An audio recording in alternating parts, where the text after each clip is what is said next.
Kita harus lihat juga nikmat itu apa sebenarnya. Bukan berarti nikmat itu duit saja. Bukan berarti nikmat itu jabatan saja. Maka di dalam tafsir As-Sa'di, beliau menggambarkan nikmat itu kullu ma yantafi bihin nas fa huwa nikmat. Yang bisa diambil manfaat oleh manusia itu nikmat. Manfaat mata, manfaat tangan, manfaat telinga, itu nikmat. Telinga masih bagus, kita masih bisa baca Quran. Nyuruh mata hanali, dan mata tidak berfungsi lagi. Artinya nikmat sudah dicabut oleh Allah Subhanahu wa taala. Dulu kita bisa berjalan, sekarang sudah stroke, nggak bisa berjalan lagi. Nikmat, kenikmatan berjalan sudah dicabut oleh Allah. Jadi jangan kita berpikir nikmat duit-duit saja, duit saja nikmat, jabatan saja nikmat. Jadi artinya nikmat setiap yang bisa kita ambil manfaat itu nikmat. Kita punya rumah mewah tetapi tidak bisa kita ambil manfaat.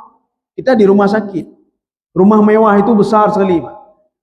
Jadi artinya apa? Itu bukan nikmat kita, Pak. Kenapa? Kita tidak bisa mengambil manfaat dari rumah itu.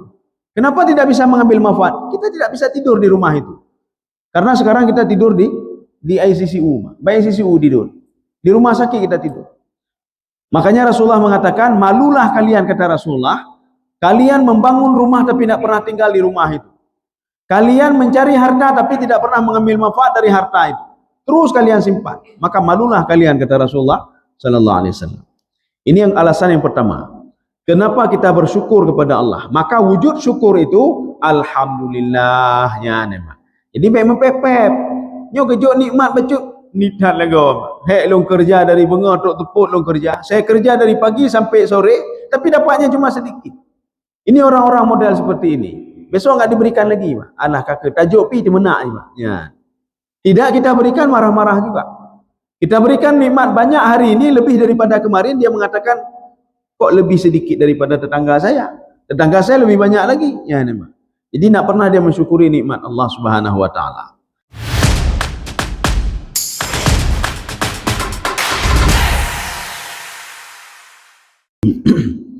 Assalamualaikum warahmatullahi wabarakatuh. Alhamdulillahi rabbil alamin. Wassalatu wassalamu ala asyrafil anbiya'i wal mursalin wa ala alihi wa ashabihi ajma'in. Raditu billahi rabba wa bil islami dina wa bi Muhammadin nabiyya wa rasulah.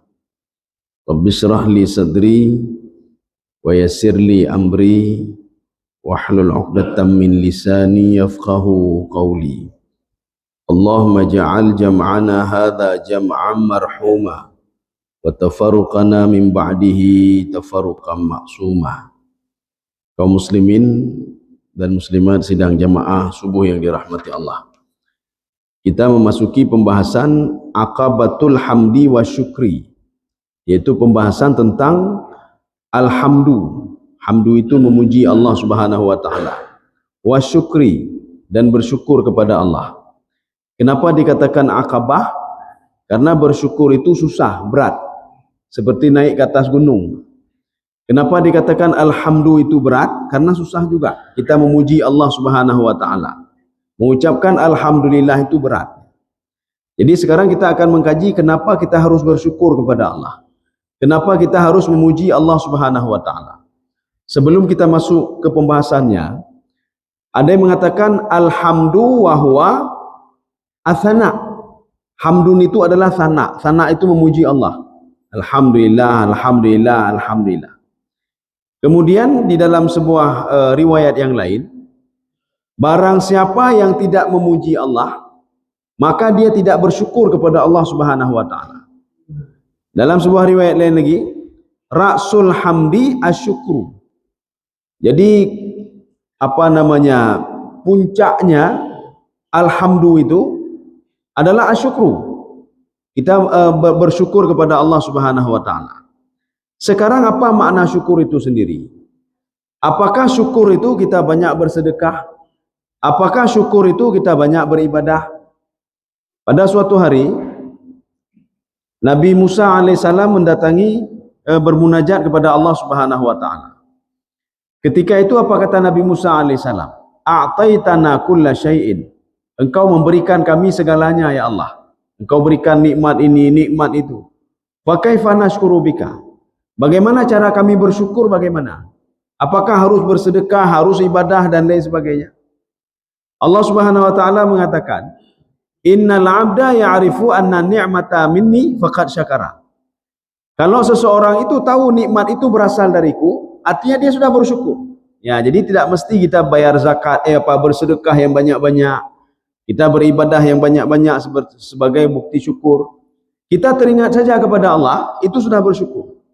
Jadi makanya untuk teringat kepada Allah, tatkala tidak ada rezeki kita minta kepada Allah. Tatkala diberikan rezeki kita bersyukur kepada Allah Subhanahu wa taala. Ya, sekarang kita lanjutkan. Wa innama yalzamuka dzalika li amraini. Kenapa kita harus bersyukur? Kenapa kita harus memuji Allah? Karena ada dua hal. Ahaduhuma lidawamin ni'mah al-'azimah. Kita bersyukur kepada Allah, kita memuji Allah, alasan yang pertama kenapa? Lidawamin ni'mah al-'azimah, supaya nikmat itu terus menerus kontinu kepada kita. Jadi pemahamannya apa? Kalau kita tidak mengingat Allah maka akan putus nikmat itu. Jadi makanya ingatlah kepada Allah untuk apa? Lidawamin ni'mah, supaya nikmat itu kontinu.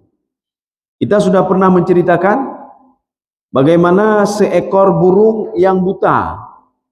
Jadi seekor burung yang buta diciptakan dalam keadaan buta, tidak bisa mencari makanan, tetapi dia selalu berdoa kepada Allah Subhanahu wa taala. Apa doa burung tadi, Pak? Khalaqtani a'ma wa qad kuntu asy'uru bil ju'i fa at'imni. Jadi burung itu berdoa kepada Allah, ya Allah, Engkau ciptakan saya dalam keadaan buta, saya sedang lapar ya Allah, berikan makan kepada saya. Rupanya direspon doanya oleh Allah Subhanahu wa taala. Fa'atal jaradu fadakhala ila famihi fabtala'ahu wa syakarallah. Kemudian datanglah seekor belalang yang masuk ke dalam mulut burung tadi dan ditelannya belalang tadi, fa syakarallah. Dia bersyukur kepada Allah. Bagaimana cara burung bersyukur kepada Allah? Dia mengucapkan kata-kata alhamdulillahilladzi la yansa man dzakarahu. Terima kasih ya Allah, Engkau tidak pernah lupa kepada makhlukmu yang terus berzikir kepadamu. Maka kalau kita terus bersyukur, nikmat hanya putus-putus, tidak pernah putus nikmat. Terus berjalan nikmat, terus berjalan nikmat. Kita harus lihat juga nikmat itu apa sebenarnya. Bukan berarti nikmat itu duit saja. Bukan berarti nikmat itu jabatan saja. Maka di dalam tafsir As-Sa'di, beliau menggambarkan nikmat itu kullu ma yantafi bihin nas fa huwa nikmat. Yang bisa diambil manfaat oleh manusia itu nikmat. Manfaat mata, manfaat tangan, manfaat telinga, itu nikmat. Telinga masih bagus, kita masih bisa baca Quran. Nyuruh mata hanali, dan mata tidak berfungsi lagi. Artinya nikmat sudah dicabut oleh Allah Subhanahu wa taala. Dulu kita bisa berjalan, sekarang sudah stroke, nggak bisa berjalan lagi. Nikmat, kenikmatan berjalan sudah dicabut oleh Allah. Jadi jangan kita berpikir nikmat duit saja, duit saja nikmat, jabatan saja nikmat. Jadi artinya nikmat setiap yang bisa kita ambil manfaat itu nikmat. Kita punya rumah mewah tetapi tidak bisa kita ambil manfaat. Kita di rumah sakit, rumah mewah itu besar sekali, Pak. Jadi artinya apa? Itu bukan nikmat kita, Pak. Kenapa? Kita tidak bisa mengambil manfaat dari rumah itu. Kenapa tidak bisa mengambil manfaat? Kita tidak bisa tidur di rumah itu. Karena sekarang kita tidur di ICCU, tidur. Di rumah sakit kita tidur. Makanya Rasulullah mengatakan, malulah kalian, kata Rasulullah, kalian membangun rumah tapi tidak pernah tinggal di rumah itu. Kalian mencari harta tapi tidak pernah mengambil manfaat dari harta itu. Terus kalian simpan. Maka malulah kalian, kata Rasulullah sallallahu alaihi wasallam. Ini yang alasan yang pertama. Kenapa kita bersyukur kepada Allah? Maka wujud syukur itu alhamdulillah ya nema. Jadi memang pepep. Nyo kejok nikmat becut nidat lagu. Hek long kerja dari bengar tok teput long kerja. Saya kerja dari pagi sampai sore tapi dapatnya cuma sedikit. Ini orang-orang model seperti ini. Besok enggak diberikan lagi, Pak. Alah kakak tajuk pi di menak ni, Pak. Ya. Tidak kita berikan, marah-marah juga. Kita berikan nikmat banyak hari ini lebih daripada kemarin, dia mengatakan kok lebih sedikit daripada tetangga saya. Tetangga saya lebih banyak lagi. Ya, ni, Pak. Jadi tidak pernah dia mensyukuri nikmat Allah Subhanahu wa taala. Kaum muslimin sedang jemaah yang dirahmati Allah. Alasan yang kedua. Wathani, alasan kedua kenapa kita harus bersyukur kepada Allah. Kenapa harus memuji Allah? Kenapa setiap kita makan, setiap beraktivitas atau apa saja, alhamdulillahi rabbil alamin. Kita mengucapkan pendek, binatang panjang dia baca. Alhamdulillahillazi la yansa man dzakarahu. Kita cukup sebenarnya alhamdulillah, kan enggak susah. Enggak susah, enggak berat. Binatang macam hana kai hana utak, dia sanggup mengucapkan kalimat itu. Alhamdulillahillazi la yansa man dzakarahu. Jadi artinya apa? Allah menginginkan coba belajar dari binatang. Binatang itu tahu dirinya. Nikmat setelah diberikan, dia tahu nikmat itu berasal dari Allah. Makanya dia berterima kasih kepada Allah Subhanahu wa taala. Alasan yang kedua, kenapa kita itu harus bersyukur kepada Allah? Wathani li husuli ziyadah, supaya ditambah. Ya, nampak. Ditambah lah. Kita minta kepada Allah waktu sehat, alhamdulillah, kang hijau sehat. Tengok ketambah lah oleh Allah, ketambah lah oleh Allah. Nanti ada orang begini. Ada seorang pegawai negeri mendatangi saya begini. Saya setiap bulan selalu bersyukur kepada Allah. Ini kata beliau. Beliau orientasinya di kepala beliau, kalau nikmat itu duit saja. Saya setiap bulan selalu berterima kasih kepada Allah setelah menerima gaji. Saya berikan separuh gaji saya untuk anak-anak yatim. Saya berterima kasih kepada Allah. Tetapi kenapa duit saya tidak pernah bertambah? Kenapa gaji saya tidak pernah bertambah? Beliau berpikir kalau nikmat itu digaji saja. Itu tidak ada apa-apanya gaji itu. Kalau dibandingkan dengan kesehatan kita, dibandingkan dengan anak kita saleh, dibandingkan kita masih bisa hidup, kita masih bisa beribadah, dibandingkan tangan ini masih bisa berfungsi untuk bersedekah, dibandingkan mulut ini masih bisa berfungsi untuk berzikir, Pak. Peng-peng hanayum le Pak nyuka laganya. Maka seorang itu ketika masuk ke rumah sakit, tidak ada harga lagi duit. Harga bagi dia apa? Agar saya bisa sembuh saja, itu nikmat yang luar biasa. Berapapun duitnya saya berikan, artinya duit tidak ada harga lagi sama dia. Dokter mengatakan harus bayar 2 miliar, 3 miliar saya bayar asal saya sembuh. Duit tidak ada lagi, tidak ada harga lagi sama dia. Makanya Bapak tadi mengatakan, kenapa gaji saya tidak pernah bertambah? Padahal saya bersyukur kepada Allah. Padahal Allah mengatakan dalam Al-Quran, la in syakartum la azidannakum, wa la in kafartum inna adzabi lasyadid. Saya bersyukur kepada Allah, katanya mau ditambah nikmat. Saya katakan begini, Pak, nikmat Allah itu bukan duit saja. Ketika Bapak bersedekah, Bapak diberikan nikmat oleh Allah melalui jalan yang lain. Nikmat apa itu? Dulu Bapak sakit seminggu sekali sudah sakit. Ini enggak sakit lagi seminggu sekali. Mungkin sudah sakit sebulan sekali. Volumenya sudah agak kecil sedikit. Kalau dulu sabit sakit, no anda sakit nih. Sakit itu sembuh itu kan nikmat. Atau anak Bapak durhaka. Tapi gara-gara Bapak bersedekah, nikmat itu diberikan melalui anak. Anak sudah patuh dan taat kepada Bapak. Bapak mengambil manfaat dari itu. Itu kan nikmat juga. Jadi jangan pikir duit saja nikmat. Jadi makanya kalau kita bersyukur kepada Allah akan ditambah lagi oleh Allah. Tetapi kita jangan berpikir duit saya ketika saya bersedekah kok nggak bertambah. Ditambahnya dari sudut yang lain. Bisa dari duit itu sendiri. Atau bisa dari yang lain, Pak. Anak kita saleh-saleh semuanya. Kita tidak pernah sakit lagi. Atau kita ada saja orang yang bantu kita. Ya, ini yang dimaknai dengan lihusuli aziyadah. Fa'amma dawamun ni'mah. Kenapa nikmat itu kita harus, alasan yang pertama tadi, Pak. Ya, jadi kan sudah disebutkan dua-dua. Kenapa kita harus bersyukur? Alasan yang pertama lidawamin nikmah, supaya nikmat itu kontinu. Satu. Yang kedua, supaya nikmat itu bertambah. Sekarang pengarang menerangkan yang pertama dulu. Fa'amma dawamun ni'mah. Kenapa kita itu butuh kepada nikmat yang terus menerus? Fali'anna syukra qaidun ni'mah. Karena syukur itu pengait terkait berat dengan nikmat. Ya, nampak. Apa maksudnya? Hokanya. Bihi tadumu wa tabqa wa bitarkihi tazulu wa tahul. Dengan kita bersyukur, maka nikmat akan terus kontinu. Tapi sebaliknya, kalau kita tidak bersyukur kepada Allah, maka nikmat itu tazulu wa tahulu. Dia akan pergi ke tempat orang lain. Dia akan berpindah ke tempat orang lain. Ya, nikmat itu. Makanya Allah Subhanahu wa taala berfirman, "Innallaha la yughayyiru ma biqaumin hatta yughayyiru ma bi anfusihim." Kita selalu menafsirkan ayat ini kan begini, Pak. Kalau kamu tidak merubah dirimu, ya, innallaha la yughayyiru biqaumin, Allah tidak merubah satu kaum sehingga kaum itu merubah dirinya sendiri. Dalam konteks tasawuf, kita melihat ayat itu, kalau seseorang itu tidak merubah dirinya dengan tidak bersyukur kepada Allah, maka nikmat tidak akan diberikan. Ya, ini memahami ayat dalam konteks tasawuf. Kalau ingin diberikan nikmat, robahlah karakter kita, Pak. Kalau dulu karakter tidak sering bersyukur, karakter galak, bengeh-bengeh, galak, temenak, Pak. Sekarang robah karakter itu supaya diberikan nikmat oleh Allah. Maka nikmat tak akan pernah berubah, sehingga kita merubah diri kita sendiri untuk tidak berbuat maksiat. Cuma kita tidak buat maksiat, nikmat akan datang lagi, Pak. Kita buat lagi, nikmat itu ditarik lagi.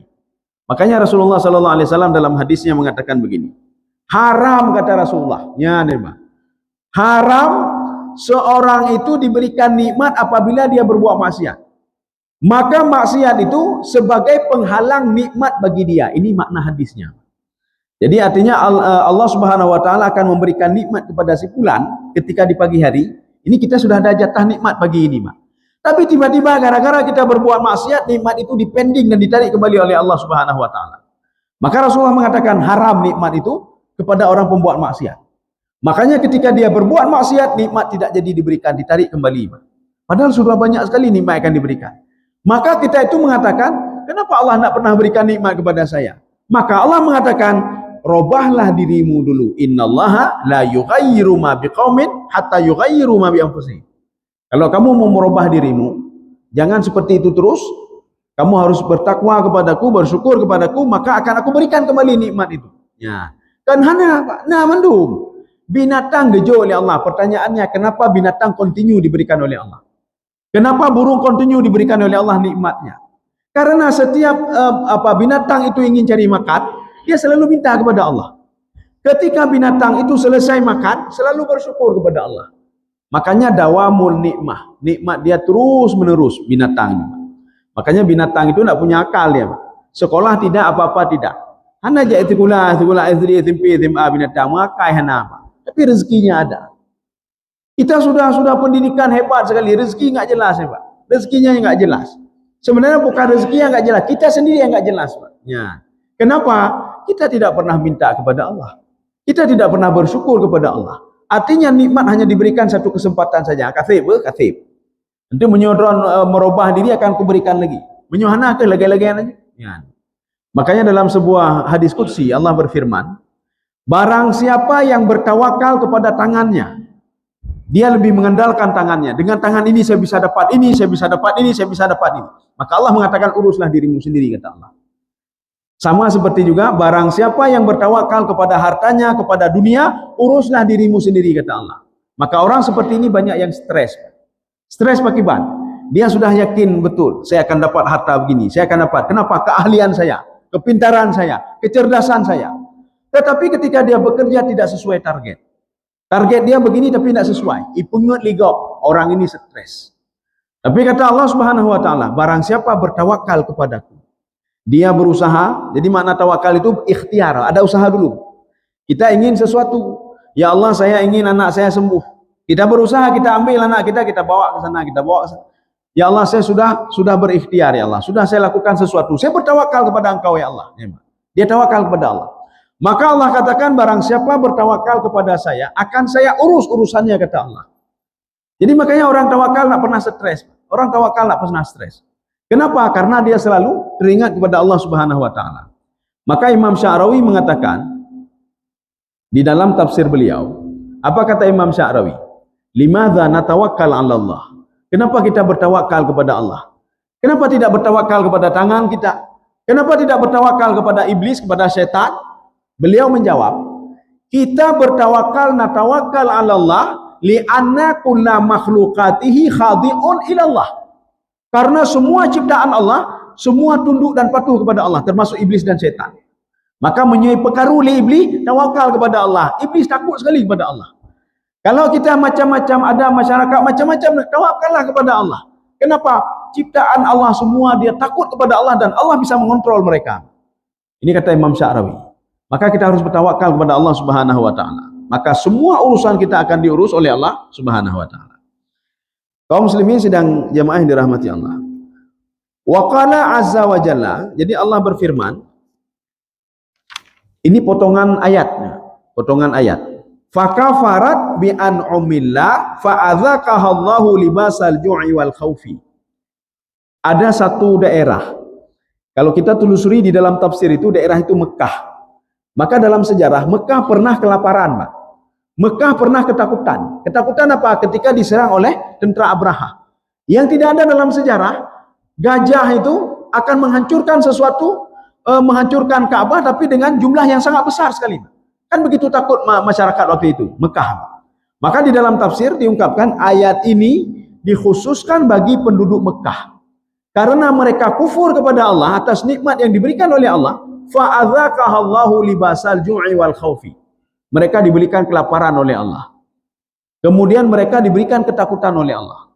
Makanya ketika mereka takut, alladzi at'amahum min ju'in wa amanahum min khauf. Langsung dijawab oleh Allah.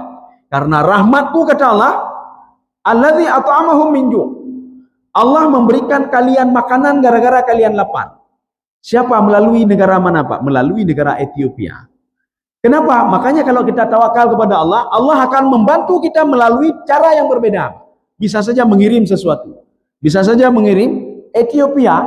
Jadi orang Ethiopia mengirim bantuan kepada Mekah Al-Mukarramah. Sekarang kan sudah terbalik. Mekah negara kaya, Saudi Arabia negara kaya, Ethiopia negara termiskin di dunia. Dulu Ethiopia negara paling kaya di dunia. Kenapa demikian? Ini termasuk juga firman Allah, fakafarat bi an'umillah. Mereka kufur dengan nikmat Allah Subhanahu wa taala. Itu mayangkan taputan emang. Kalau kita pergi ke Ethiopia, kita cari masjid, tutah dan minta masjid. Saya dengan teman-teman, saya tanya, mereka bukan bahasa Arab, ada bahasa sendiri seperti bahasa Thailand, Ethiopia, di Afrika. Ketika kita tanya masjid, kita buat lambang simbol begini, katanya tidak ada. Salat saja di mana saja ada. Artinya apa? Kalau masjid tidak ada, tempat ibadah tidak ada, bagaimana mereka bersyukur kepada Allah melakukan ibadah? Makanya sampai sekarang, apapun yang dilakukan oleh Amerika untuk membantu Ethiopia tidak bisa kalau tanpa izin Allah Subhanahu wa taala, tidak bisa. Maka bagaimana caranya? Bertawakallah kepada Allah. Maka kalau ingin berubah apa? Berubahlah dirinya sendiri.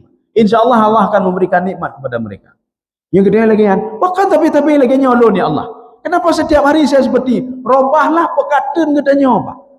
Robahlah itu, etika kita robah. Insya Allah rezeki akan dirobah juga oleh Allah. Bagaimana etika kita robah? Jangan jangan baik semua kau. Jangan bohongi orang lain dalam berdagang. Jangan kurangi timbangan. Kalau itu tidak kita lakukan, nikmat akan diberikan oleh Allah Subhanahu wa taala. Kita selama ini yakin kalau tidak mengurangi timbangan tidak akan bertambah nikmat. Padahal sebaliknya. Kita mengurangi timbangan, berbuat curang kepada orang lain, membuat kita tidak pernah diberikan, jarang diberikan nikmat oleh Allah. Kita dapat rezeki tapi tidak berkah. Hari ini masuk sekian, kemudian keluar lagi. Berkah atau pertepuhan Pak. Kaum muslimin sedang jemaah yang dirahmati Allah. Bima kanu yasna'u. Apakah Allah benci kepada penduduk Mekah? Tidak, Pak. Kenapa Allah buat seperti itu? Mereka kelaparan, mereka ketakutan, gara-gara mereka sendiri. Bima kanu yasna'u. Kita begitu juga, ya Allah, kenapa rezeki saya kok sedikit sekali? Hansip kanu, hansip kenyo, hansip madu, hansip. Gara-gara kamu sendiri. Temayang pidan. Ini temayang, Pak. Salat ada tapi tidak benar salatmu. Kamu salat, kamu beribadah tapi kamu enggak bersyukur kepadaku, kata Allah. Mesti ingatkan kelon, kata Allah. Bagaimana mau saya robah nasibmu? Ya, Pak. Maka sekarang robahlah dirimu sendiri dulu. Seperti seorang anak. Ketika dia minta duit saja sama orang tuanya, Pak. Sekolah tidak, apa-apa tidak. Maka orang tuanya dengan enggan sekali, "Pancaranya anu lila kepeng tapi tikulatan aja." Tikulatan aja. Tapi dia berbuat dah apa-apa dia buat. Pulang tengah malam, pulang di pagi hari. Tapi kalau seandainya anak ini dia merubah dirinya, dia patuh dan taat pada orang tuanya. Sebelum dia minta sesuatu sudah diberikan oleh orang tuanya. Orang tuanya melihat, kamu mulai semayang anak katanya, nyan, kamu baca Al-Quran anak katanya. Kamu semayang, kamu rumah hanale tebik-tebik luar. Maka orang tua besok, nah ini ada duit nak beli kendaraan, nak. Belum diminta lagi sudah diberikan. Demikian pula apalagi Allah Subhanahu wa taala. Maka kalau ada sesuatu hal yang terganjal dalam hati kita, kenapa nikmat saya seperti ini? Robahlah diri kita dulu. Mungkin ada maksiat yang kita lakukan. Mungkin ada suatu hal yang kita lakukan dan kita belum minta maaf kepada Allah Subhanahu wa taala. Kaum muslimin sedang jemaah yang dirahmati Allah. Wa qala subhanahu. Mana buktinya? Kalau kita bersyukur kepada Allah, nikmat itu akan diberikan dan diangkat bala oleh Allah. Mana buktinya? Ya. Ma yaf'alullahu bi'adzabikum in syakartum wa amantum. Azabku tidak jadi aku berikan kepada satu kampung, kepada satu kaum, kepada seorang pribadi itu, apabila pada detik itu dia teringat kepadaku, kata Allah. Maka mustahil orang yang sedang teringat kepada Allah diazab oleh Allah, mustahil. Mana mungkin, Pak? Tidak mungkin orang sedang salat, dia sedang teringat kepada Allah, Allah akan mengazab dia. Tidak mungkin, Pak. Mana dalilnya? Ini dalilnya. Ma yaf'alullahu bi'adzabikum. Allah tidak mungkin mengazab kalian dan mencabut kembali azab. Dah contoh. Ada satu kaum, satu kelompok sudah diklaim oleh Allah sebagai kampung yang berbuat maksiat. Allah memerintahkan kepada malaikat Jibril, itu besok pagi hancurkan kaum itu. Rupanya ketika Jibril mau datang, kaum itu rupanya sudah bersyukur kepada Allah. Dia bertobat dan minta maaf kepada Allah. Kan ada dua tadi syaratnya. In syakartum wa amantum. Kalau kamu mau bersyukur kepadaku, kamu teringat kepadaku, dan kamu beriman kepadaku, maka bala tadi yang akan turun di subuh hari tidak jadi turun, Pak. Ditarik kembali oleh Allah, dan bala itu hilang. Demikian pula kita, kesialan kita akan ditarik kembali oleh Allah. Ini si fulan besok ya nih, Pak, dia harus rugi, kata Allah, bahkan ipengegop dan lain sebagainya. Tetapi ketika di pagi hari dia bertobat dan minta maaf kepada Allah, azab tadi tidak jadi, Pak. Tidak jadi diberikan oleh Allah Subhanahu wa taala. Kita lanjut. Kanyo. Kenapa kita harus bersyukur? Rasulullah bersabda, "Inna lini'ami awabida ka awabidil wahsi." Nikmat itu seperti binatang buas. Nikmat itu dia bisa lari kemana-mana, maka harus diikat supaya tidak lari. Bagaimana cara mengikatnya? Bersyukur kepada Allah itu mengikat nikmat. Ya. Yang bengahnya katanya bersyukur, teringat kepada Allah, Pak. Yang teringat kepada Allah. Dengan kita teringat kepada Allah, kita tidak sadar kita sedang mengikat nikmat itu supaya tidak lari dari kita, Pak. Maka harus diikat nikmat. Jadi makanya orang kafe bagaimana? Orang kafe ipecerok-pecerok aja, Pak. Ipeceroknya dia berusaha, tapi diberikan juga oleh Allah. Tapi diberikannya nikmat kepada mereka itu liyu'adzibahum biha fid dunya wa tazhaka anfusuhum, untuk mengazab mereka di dunia. Bukan sebagai manfaat, tidak, hanya manfaat nikmat. Makanya nikmat yang diberikan kepada orang yang tidak salat, orang yang kafir, itu untuk apa? Untuk mengazab mereka dan membuat mereka gundah, hatinya gundah dan takut. Ya awaknya, Pak. Diambil harta, ya awaknya, Pak. Mereka kan pernah ketakutan gara-gara terbakar itu. Kan takut dia, Pak. Kenapa? Karena diambil kembali nikmat oleh Allah Subhanahu wa taala. Kaum muslimin sedang jemaah yang dirahmati Allah. Mereka apa yang tidak mereka miliki? Tetapi ketakutan selalu, Pak. Ketakutan selalu. Orang yang paling kaya dulu, Pak, sudah meninggal dunia. Michael Jackson ya, mandum naik, Pak, usia muda, belum semua ada, jet pribadi adanya, jet kan saboh, Pak, ada pada buah jet, pulau pribadi, rumah seperti istana, Pak. Tetapi nikmat yang diberikan oleh Allah ini membuat dia ketakutan selalu. Sampai ya, Pak. Yang pertama takut apa? Takut diambil punya dia. Yang kedua takut dia cepat mati nanti, Pak. Kalau saya cepat mati maka nikmat tidak begitu lama saya nikmati. Akhirnya Pak, nak bisa tidur dia, Pak. Untuk apa harta banyak nak bisa tidur? Akhirnya dia panggil dokter ini ya, spesialis ya, dokter pribadi, memberikan obat penenang. Maka dia minum obat penenang. Dia panggil dokter pribadinya supaya umurnya panjang. Itu di spring bed dia ada pengatur oksigen, Pak. Ketika ditanya untuk apa pengatur oksigen, supaya usianya cepat bertambah. Gimana usia bertambah, ya, Pak? Menyukai kecoh oleh Allah habis mendung. Maka meninggal pada usia 40 tahun. Berapa tahunlah dia nikmati dunia ini, Pak? Kalau kita katakan 10 tahun dia itu enggak ada apa-apa. 15 tahun sudah ada, atau cuma 25 tahun dia nikmati dunia. Untuk apa 25 tahun menikmati dunia? Ya, nah. Jadi artinya maksud di sini apa? Kita itu diberikan kenikmatan dengan diberikan nikmat, tenang hati kita, Pak. Tenang hati kita. Kita bisa beribadah, ya, Pak. Bukan berarti enggak boleh bekerja. Kita bekerja untuk apa? Untuk mendapatkan sesuatu. Kita dapatkan ridha Allah, diberikan nikmat itu sebagai ketenangan jiwa, bukan seperti orang kafir tadi. Maka kita juga salat, kita juga beribadah. Jangan seperti mereka tidak beribadah. Yang tak pegang anda awaknya hanya ibadah nikmat le legau. Betul, semua diberikan oleh Allah dalam kapasitas yang sama, kata Allah. Kenapa? Karena mereka makhluk Allah. Mereka makhluk Allah. Kita kalau punya anak, ada anak yang taat dua. Kemudian satu lagi durhaka anak ini. Apakah ketika anak durhaka minta sesuatu kepada kita tidak kita berikan? Tetap kita berikan. Walaupun hanai tahu katanya, puluhan tahun hanai tahu katanya. Dia telepon kita, "Mak, perlu duit." Ibu yang mana yang mau kasih duit sama anaknya? Anak kandung dia, Pak. Dari rahim dia, Pak, anak itu. Semua akan dia berikan. Ya. Tetapi apa? Pemberian nikmat itu kepada anaknya Mak hana mak. Alah ni lekep peng tepi, kakak tajuk aju peng. Mekrok engkau runci. Demikian pula Allah Subhanahu wa taala. Diberikan, tetapi nikmat itu apa? Bukan keberkahan bagi dia. Tetapi apa? Kesusahan terus bertambah susah, kesengsaraan. Kaum muslimin sedang jemaah yang dirahmati Allah. La in syakartum, oh ya, wa amma husulu ziyadah, kalau kita ingin bertambah lagi nikmat, falamma kana asyukru huwa qaidun nikmah, fahuwa yuthmir. Kalau kita bisa mengikat tadi, kita bisa mengikat nikmat tadi dengan rasa syukur, maka dia akan bertambah sendiri. Jadi kalau kita seandainya kita jaga pohon, ada pohon, kita jaga pohon itu, pupuk kita berikan, kita jaga dari hama, maka hasilnya akan luar biasa. Tapi kalau seandainya kita biarkan, alah baik timoh gede, timoh bah lagi, pupuk hana tajuk, tepuh hana tajuk. Akhirnya apa? Na penyakit, na ulat, bahkan tidak berbuah lagi, Pak. Gara-gara siapa? Pek dapat lagok, gara-gara draw katanya. Hana tak jaga. Coba kita jaga. Nikmat begitu juga. Ketika hari ini diberikan nikmat, saya bisa bernapas, saya bisa ini, saya bisa itu, anak saya baik-baik. Jaga terus itu untuk bersyukur, Pak. Jaga terus kalimat alhamdulillah, subhanallah. Terus jagaan, Pak. Terus kita bersyukur kepada Allah. Terus teringat kepada Allah. Dengan kita teringat kepada Allah, maka nikmat tadi akan terus kita jaga, Pak. Kita tidak sadar dan akan terus bertambah nikmat itu. Inilah yang Rasulullah katakan, nikmat itu seperti binatang buas, binatang liar, ya, Pak. Binatang liar. Ya. Jadi kalau liar itu apa? Kalau kita tidak cekatan, maka dia akan lari, Pak. Maka bagaimana caranya? Ikatlah binatang itu. Lama-lama jadi jinak. Makanya nikmat itu sudah jinak, Pak, gedanya. Ya, namanya. Makanya kalau kalau orang-orang yang sudah level-level tinggi, Pak, dia artinya apa? Karena sudah jinak. Itu seperti Imam Asy-Syafi'i. Imam Asy-Syafi'i ketika bersama Imam Hambali mengatakan, wahai Tuan Guru, saya mau cari rezeki dulu. Ya, Pak. Rezeki gak minta, ya, Pak. Saya mau cari rezeki dulu. Kalau nak cari rezeki, nak dapat apa-apa. Kita nak bisa makan apa-apa pagi ini.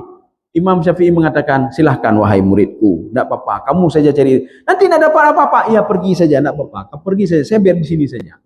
Akhirnya apa? Imam Hambali sudah bekerja, dia beli 2 buah apel.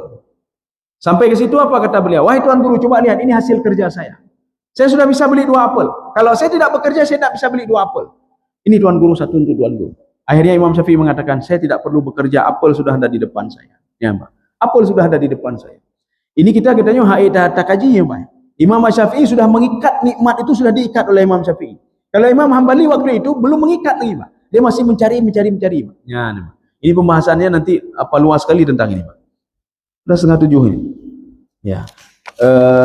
Atau nanti kita sambung lagi pertemuan selanjutnya. Karena ini pun saya masuk kuliah nih, Pak. Ya. Di jam 7.45 ya. Jadi mudah-mudahan ada manfaat bagi luntuan dan jemaah sekalian. Subhanakallah bihamdika, asyhadu an la ilaha illa anta, astaghfiruka wa atubu ilaik. Assalamualaikum warahmatullahi wabarakatuh.